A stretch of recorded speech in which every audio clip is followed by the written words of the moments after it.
بسم الله الرحمن الرحيم. وعنه قال رسول الله صلى الله عليه وسلم من نفس من عن كربة من كرب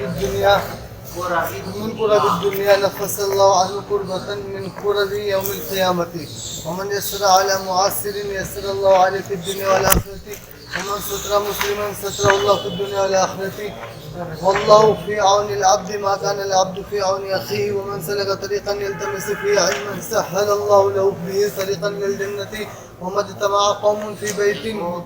اس باب سے تعلق اس روایت کے اس جملے کا من سلک طریقا، اسی جملے کی وجہ سے پوری روایت کو یہاں پر لایا. اس روایت کے اندر مختلف مضامین کا تذکرہ ہے، اس کی وضاحت کی. پیغمبر علیہ الصلوۃ والسلام نے ارشاد فرمایا من نفس عن مؤمن قربۃ من قرب الدنیا. نفس ینفس، تنفیس کے معنی آتے ہیں غم کو دور کر دینا، مشکلات کو آسان کر دینا، پریشانیوں کو ہٹا دینا. جو شخص کسی مومن کی دنیاوی پریشانیوں میں سے کسی پریشانی کو دور کر دینا تو اللہ اس کی آخرت کی پریشانی کو دور کر دے. اگر آپ یہ چاہتے ہیں کہ آخرت آپ کی اچھی ہو جائے تو مخلوق کی خدمت کرو. جو مخلوق کی خدمت کرے گا اللہ تبارک و تعالیٰ قیامت میں اس پر خاص رحم فرمائے گا اور اس کی تمام اخروی ضرورتوں کو پورا فرمائے گا. اور جب اخروی ضرورتیں جو بڑی ہیں جب اللہ اس کے بدلے میں ان کو پورا کر دے گا تو دنیا کی ضرورتیں معمولی ہیں ان کو تو بدل والا پورا کر دے گا. تو جو مومن کی پریشانیوں میں کام آئے گا اس کے اللہ دنیا میں بھی اس کے کام آئے گے، آخرت میں بھی اس کے کام آئے گا. اس لیے اگر خود کو بنانا ہے تو لوگوں کی خدمت کرنے کی عادت ڈالیں. وَمَنْ يَسَّرَ عَلَى مُعَسِّرٍ يَسَّرَ اللَّهُ عَلَيْهِ فِي الدُّنْيَا وَالْآخِرَةِ. اور جو کسی کے لیے آسانیاں پیدا کرے، کسی تنگ حال کے لیے آسانی پیدا کرے گا، اللہ تعالیٰ دنیا اور آخرت میں اس کے لیے آسانی پیدا فرما دے گا. اسی طریقے سے فرمایا کہ لوگوں کے عیوب کو مت اچھالو. اگر کسی کی کمزوریاں خامیاں تم کو معلوم بھی ہو پردہ ڈال دو، چھپا دو، کسی سے ظاہر مت کرو. اس کا ایک عیب تم کو معلوم ہے اسے تم اچھال رہے ہو. تمہارے لاکھوں عیوب ہیں جو اللہ کو معلوم ہے. تم کسی مومن بندے کے عیوب کو اچھالو گے تو اللہ تمہارے عیوب کا پردہ ہٹا دے گا. دنیا میں بھی ذلیل ہو جاؤ گے، آخرت میں بھی ذلیل ہو جاؤ گے. تمہارے عیوب اور خرابیاں دنیا اور آخرت میں کسی کو پتہ نہ چلے. اگر یہ چاہتے ہو تو اس کا راستہ یہ ہے کہ جس مومن کی کمزوریاں آپ کو معلوم ہو کبھی کسی کے سامنے ان کو اجاگر ظاہر مت کرو، ان کو چھپا دو. اور جو کسی مسلمان کی پردہ پوشی کرتا ہے اللہ تعالیٰ دنیا میں بھی اور آخرت میں بھی اس کی پردہ پوشی فرماتا ہے. اپنا کام بنانا ہے تو بندوں کا کام بناؤ، لوگوں کی خدمت کرو، اللہ آپ کے کام ہو جائے گا. واللہ فی عون العبد، اور اللہ اپنے بندے کی مدد میں لگے رہتے ہیں جب تک بندہ اپنے بھائی کی مدد میں لگا رہتا ہے. ومن سلک طریقا، اور جو شخص ایسا راستہ طے کرتا ہے جس کے ذریعے وہ علم کو حاصل کرنا چاہتا ہے تو اللہ اس راستے کے عوض اس کے لیے جنت کا راستہ آسان کر دیتا ہے. حصول علم کا راستہ حصول جنت کا راستہ، یعنی طالب علم کے لیے جنت طے ہے. اللہ ہر طالب علم کو جنت ضرور عطا فرمائے. وَمَجْتَمَعَ قَوْمٌ فِي بَيْتٍ مِّن بُيُوتِ اللَّهِ، اور جو لوگ بھی اللہ کے گھروں میں سے کسی گھر میں اکٹھا ہوں یتلون کتاب اللہ، اور اللہ کی کتاب کی تلاوت کریں، وَيَتَدَارَسُونَهُ بَيْنَهُمْ، اور آپس میں اس کا مذاکرہ کریں. إِلَّا نَزَلَتْ عَلَيْهِمُ السَّكِینَةُ، مگر یہ کہ ان پر سکینہ نازل ہوتی ہے اور رحمت ان کو ڈھانپ لیتی ہے. وَحَفَّتْهُمُ الْمَلَائِکَةُ، اور فرشتے ہر طرف سے ان کو گھیر لیتے ہیں. وَذَكَرَهُمُ اللَّهُ فِي مَنْ عِندَهُ، اور اللہ ان لوگوں کا ذکر کرتا ہے ان لوگوں کے سامنے جو اللہ کے پاس ہیں اور اللہ کے پاس فرشتے ہیں۔ وَمَن بَطَّأَ بِهِ عَمَلُهُ، اور فرمایا دیکھو نسب کے بھروسے مت بیٹھے رہیو، میں فلاں بڑے مولانا صاحب کا بیٹا ہوں، میں فلاں حضرت جی کا بیٹا ہوں۔ قیامت میں یوں ہی پوچھا جائے گا تم کون سے حضرت جی کے بیٹے ہو؟ قیامت میں پوچھا جائے گا یہ دکھاؤ ایمان و عمل کے قبیل سے کیا لے کر کے آئے۔ اور جس کے عمل نے کسی کو پچھاڑ دیا، بَطَّأَ یُبَطِّئُ تبدیل والے آتے ہیں سست کر دینا، اور ظاہر بات ہے جو سست ہوگا چلنے میں وہ پیچھے رہ جائے گا، پچھڑ گیا، اس لیے اس کا ترجمہ ہم نے پچھڑنے سے کیا۔ اور جس کے عمل نے اس کو پچھاڑ دیا، لم یسرع به نسبہ، اس کا نسب اس کو آگے نہیں بڑھا سکے گا۔ رواہ مسلم۔ وعنه قال قال رسول الله صلى الله عليه وسلم إن أول الناس يقضى عليه يوم القيامة رجل استشهد کوئی روایت یہاں یہ بتانے کے لیے لا رہے ہیں ہم اور آپ کو، ہم سب کو اس روایت کہ یہ علم جو آپ حاصل کرنے کے لیے آئے ہیں، یا جس علم کو آپ پڑھا رہے ہیں، یہ علوم دینیہ کا پڑھنا اور پڑھانا بہت بڑا کام ہے، بہت بڑا کام ہے۔ اللہ اس کا مدد کرنے کی توفیق ہم کو عطا فرمائے۔ لیکن یہ سن کر کے کہ یہ بہت بڑا کام ہے، غرور اور گھمنڈ کے اندر مبتلا مت ہو جائے، اور یہ کام کسی دنیاوی غرض کے لیے کبھی مت کرنا۔ اس کام کی ساری عظمتیں، بڑائیاں، اس کی افادیت، اس کی نافعیت سب اخلاص پر مبنی ہے۔ اگر یہ پڑھنا اور پڑھانا ہمارا اخلاص پر مبنی ہو، اللہ بھرپور اخلاص ہم کو عطا فرماتا ہے، تو پھر انشاءاللہ یہ کام دنیا میں بھی آئے گا ہم کو، آخرت میں بھی کام آئے گا۔ اور اگر اخلاص نہیں ہوا تو یہ عمل رتی برابر فائدہ نہیں دے گا، بلکہ اس عمل کے کرنے کے باوجود بھی عہدے وہ گھسیٹ کر جہنم یہاں تین اعمال کو بیان کیا گیا کہ علم کو، ایک مال کو، ایک شہادت کو۔ یہ تینوں اعلیٰ درجے کے سخاوت، شہادت اور تعلیم و تعلم، تینوں اعلیٰ درجے کے عمل ہیں۔ لیکن قیامت کے دن کچھ لوگ آئیں گے جنہوں نے سخاوت بہت کی ہوگی لیکن اخلاص نہیں، ریا کے لیے ہوگی، سخاوت ان کو جنت میں نہیں لے جائے گی، جہنم میں لے جائے گی۔ شہادت سب سے بڑا عمل ہے۔ حدیث پاک میں کہ شہید جب میدان جہاد میں زخمی ہوتا ہے تو خون کا پہلا قطرہ جب اس کی زمین پر گرتا ہے، اس کے بدن سے پہلا قطرہ گرتے ہی اس کے تمام گناہوں کو، اور اس کے بعد جتنا خون بہتا ہے وہ سب رفع درجات میں کام ہے۔ لیکن یہی اعلیٰ ترین درجے کی شہادت اگر اخلاص سے خالی ہو تو کچھ بھی نہیں۔ اخلاص، شہادت اور یہ قتل اپنی جان اللہ کے راستے میں لگانے کے بعد بھی یہ سخاوت جنت کا راستہ ہے۔ حدیث پاک میں صاف صاف موجود ہے کہ سخی اللہ کے قریب ہے، سخی جنت کے قریب ہے۔ لیکن یہ سخی اللہ کے قریب اور جنت کے قریب کب ہوگا؟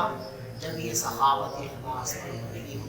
اگر مبنی پر اخلاص نہیں ہے تو یہ سخاوت اللہ کے قریب اور جنت کے قریب نہیں کر سکتی، جہنم میں جائے گی انسان۔ اسی کو یہاں بیان کیا ان اول الناس یقضى علیہ یوم القیامۃ رجل استشہد، سب سے پہلا انسان جس کا قیامت کے دن فیصلہ کیا جائے گا وہ ایسا شخص ہوگا جو شہید ہوا ہوگا۔ فأتي به، اس کو اللہ کے سامنے لایا جائے گا۔ فعرفه نعمته، تو اللہ اس کو اپنی نعمت یاد دلائے گا۔ ہاں بھائی ہم نے تمہیں یہ دیا، یہ دیا، بڑی طاقت دی تھی، بڑی بہادری دی تھی، بڑا حوصلہ اور شجاعت دی تھی، کیا کیا؟ تو وہ کہے گا فما، اللہ فرمائیں گے فما عملت فیہا، کیا کیا تم نے؟ وہ کہے گا قاتلت فیکا، میں نے آپ کے راستے میں جہاد کیا یہاں تک کہ میں شہید ہو گیا۔ قال، اللہ فرمائیں گے کذبتا، جھوٹ بولا، ولکنک قاتلت، میرے واسطے قتل نہیں ہوا تھا، انہوں نے اس لیے قتال کیا تھا، جہاد کیا تھا تاکہ تجھے یوں کہا جائے بڑا بہادر. جلی مانے بہادر. فقد قیلا، سب دنیا میں کہہ دیا گیا تم پانا چاہتے تھے وہ دنیا میں تمہیں مل گیا، ڈنگ کے بل گئی تمہاری بہادری کی، اب یہاں کیا لینے آئے ہو؟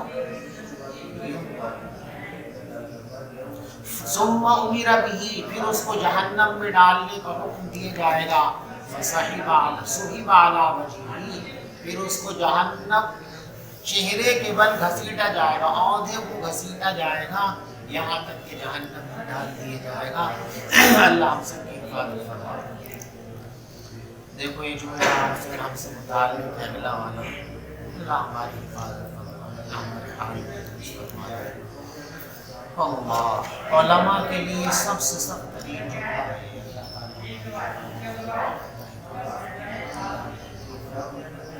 وَرَجُلٌ تَعَلَّمَ الْعِلْمَ وَعَلَّمَهُ، اور ایک وہ شخص جس نے علم کو سیکھا اور علم کو سکھایا. وَقَرَأَ الْقُرْآنَ، اور خوب قرآن پڑھا اور پڑھایا. فَأُتِيَ بِهِ، اس کو بھی اللہ کے سامنے لایا جائے گا. فَعَرَّفَهُ نِعَمَهُ، اللہ اس کو اپنی نعمت یاد دلائے. دیکھو اوپر شہادت ہے نا، وہاں کیا فرمایا؟ فَعَرَّفَ نِعْمَتَهُ، اللہ اس شخص کو اپنی نعمت یاد دلائے گا. واحد قسم، اور علم کے بارے میں جمع قسم، یعنی علم ایک نعمت نہیں ہے، ہزاروں نعمتوں کا یہ مجموعہ ہے. اللہ اس کے قدردانی کی توفیق عطا فرمائے. فَعَرَّفَهُ نِعَمَهُ، اللہ اس عالم کو اپنی نعمتیں یاد دلائے گا. فَعَرَفَهَا، عالم کو وہ ساری نعمتیں یاد آ جائیں گی، وہ ان کا اقرار کرے گا. فَعَرَفَهَا، وہ ان ساری نعمتوں کا اقرار کرے گا کہ ہاں اللہ آپ نے یہ ساری نعمتیں مجھ کو عطا فرمائی ہیں. تو اللہ فرمائے گا فَمَا عَمِلْتَ فِيهَا، تو نے ہماری نعمتوں کا کیا عمل کیا؟ تو وہ کہے گا تَعَلَّمْتُ الْعِلْمَ، اے اللہ میں نے تو علم سیکھا، وَعَلَّمْتُهُ، اور پھر دوسروں کو سکھایا. وَقَرَأْتُ فِيكَ الْقُرْآنَ، اور میں نے آپ کو خوش کرنے کے لیے آپ کا قرآن خوب پڑھا.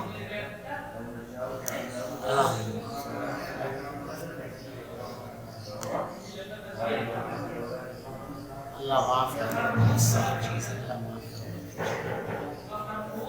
اعلیٰ قدم تھا، اللہ فرمائے گی تو جھوٹ بول رہا، جھوٹ وَلَٰكِنَّكَ تَعَلَّمْتَ، تو نے تو علم اس لیے حاصل کیا تھا لِيُقَالَ إِنَّكَ عَالِمٌ، تاکہ لوگ تجھ کو عالم کہیں. وَقَرَأْتَ الْقُرْآنَ لِيُقَالَ هُوَ قَارِئٌ، اور تو تو قرآن اس لیے پڑھتا تھا کہ لوگ کہیں بڑا شاندار قاری ہے. قیلا، دنیا میں کہہ دیا گیا، لوگوں نے بڑی تعریف کی، حضرت جی بہت بڑے عالم ہیں، حضرت جی بہت شاندار قاری ہے. اس کو بھی آپ کیا لینا ہے؟ اللہ کی صورت فقط قیلا ثم امر به، پھر اس کو بھی جہنم میں ڈالنے کا حکم دیا جائے گا. فصحب علی وجهه، اسے بھی اوندھے کو گھسیٹا جائے گا یہاں تک کہ جہنم میں پھینک دیا جائے گا.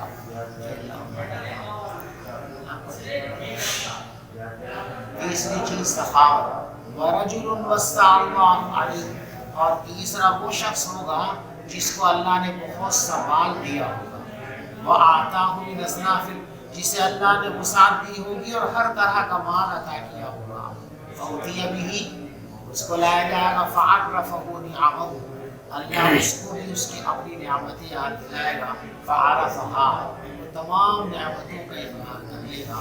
تو اللہ فرمائیں گے فما عملت فیہا، تو نے ان نعمتوں میں کیا حق ادا کیا؟ وہ کہے گا ما ترکت من سبیل تحب ان ينفق فیہا، کوئی ایسا راستہ جہاں مال خرچ کرنا آپ کو پسند ہو میں نے نہیں چھوڑا. ہر نیک کام میں میں نے حصہ لیا. مسجدیں بنوائی، مدرسوں میں چندہ دیا، لوگوں کی مدد کی، یہ کیا وہ کیا، ہر نیک کام کیا جی میں نے. اللہ فرمائیں گے کذب تھا، جھوٹا ہے تو جھوٹا. وَلَٰكِنَّكَ فَعَلْتَ لِيُقَالَ، تو نے تو یہ سارے کام اس لیے کیے تھے تاکہ یوں کہا جائے وہ جواد بھی بہت بڑا سفیہ ہے. فقط قیلا، سو دنیا میں کہہ دیا گیا. ثم امر به، پھر اللہ تبارک و تعالیٰ کی طرف سے اس کو جہنم میں ڈالنے کا حکم ہوگا، فَسُحِبَ عَلَىٰ، اسے اوندھے منہ گھسیٹا جائے گا اور پھر اس کو جہنم میں پھینک دیا جائے گا۔ عن عبد الله بن عمرو رضي الله عنه قال قال رسول الله صلى الله عليه وسلم إن الله لا يقبض العلم انتزاعا ينتزعه من العباد ولكن يقبض العلم بقبض العلماء حتى إذا لم يبقي عالما يبقى عالما یبقا اور یبقی دونوں طریقے سے اس کو کہا جائے، إذا لم يبقى عالما اتخذ الناس يبقي عالما اتخذ الناس رؤوسا جهالا فسئلوا فأفتوا بغير علم فضلوا وأضلوا دیکھو دین کی بقا، علم کی بقا، ایک ہے فروغ علم، ایک ہے بقائے علم، ایک ہے فروغ دین، ایک ہے بقائے دین۔ دین کے جتنے شعبے ہیں اور دین کی جتنی محنتیں ہیں وہ سب فروغ دین کے لیے، لیکن بقائے دین جو ہے وہ علم پر موقوف ہے۔ آپ جماعت میں نکلے ہوئے ہیں، لاکھوں لوگ لگے ہوئے ہیں، ان کے نتیجے میں کروڑوں لوگوں تک یہ دین پہنچ گیا، ہزاروں لاکھوں شرابی، جواری، سٹیری دیندار ہوئے، ایک سال میں پرہیزگار ہوئے، یہ فروغ دین ہے۔ لیکن بقائے دین نہیں، بقائے دین کے لیے علم کا شعبہ ہے۔ علم کا شعبہ جب تک زندہ رہے گا دین اپنی اصلی شکل کے اندر رہے گا۔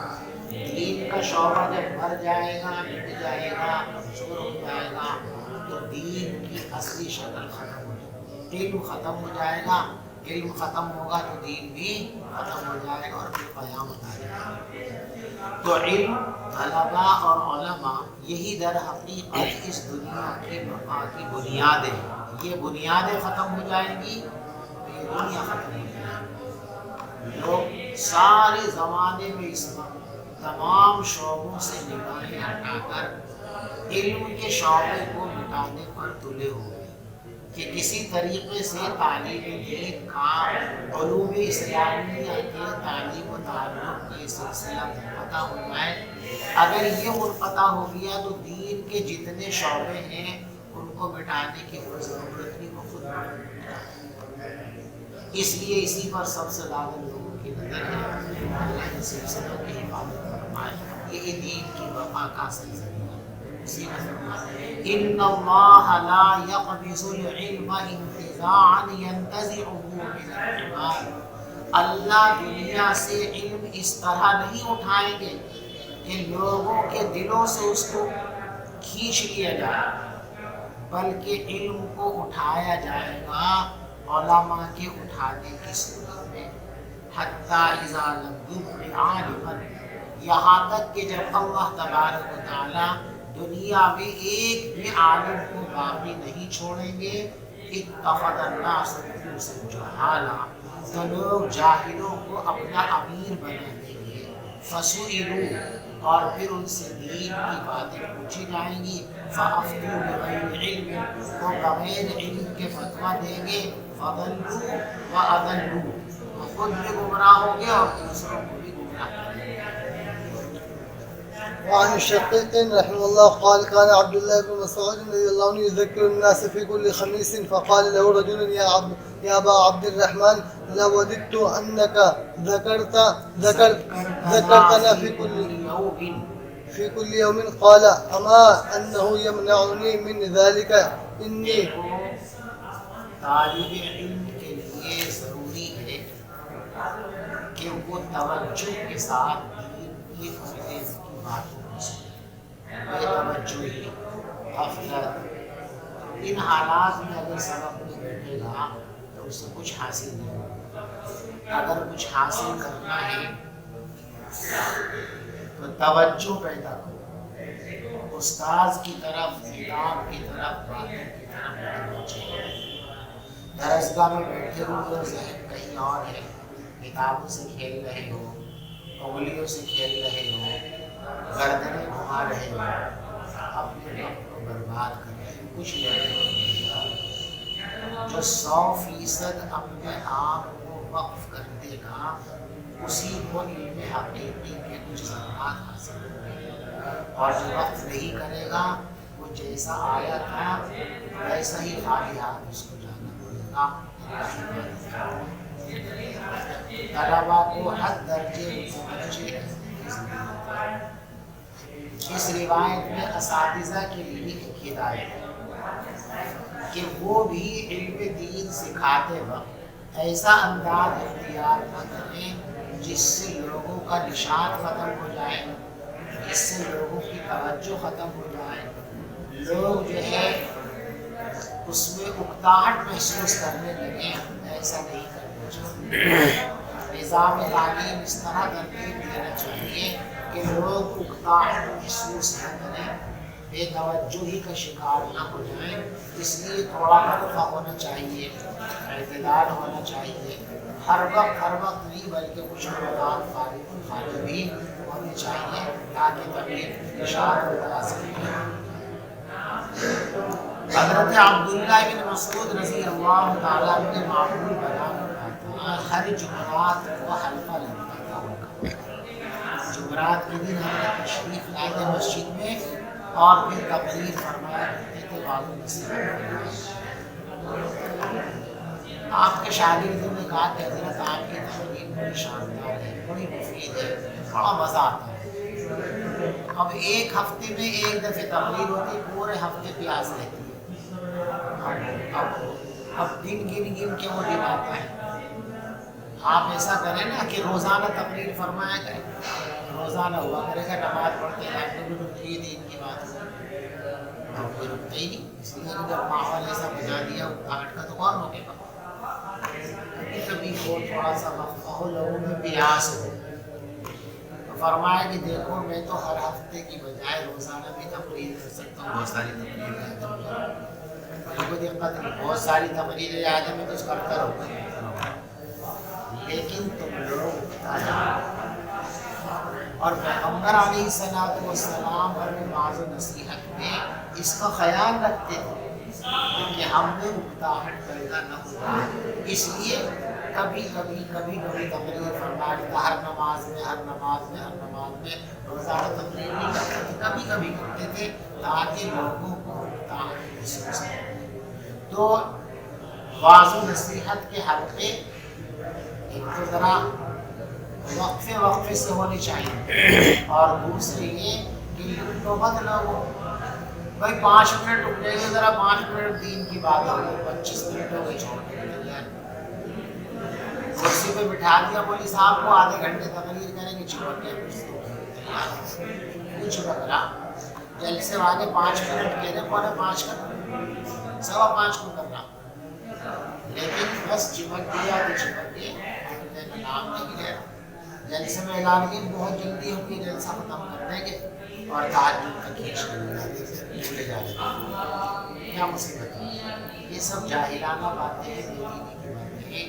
دین ہر چیز میں اعتدال کا خواہاں ہے، لہٰذا واعظ و نصیحت بہت بہترین چیز ہے، لیکن یہ بھی اعتدال کو چاہیے، اعتدال کے ساتھ کام کرنا چاہیے۔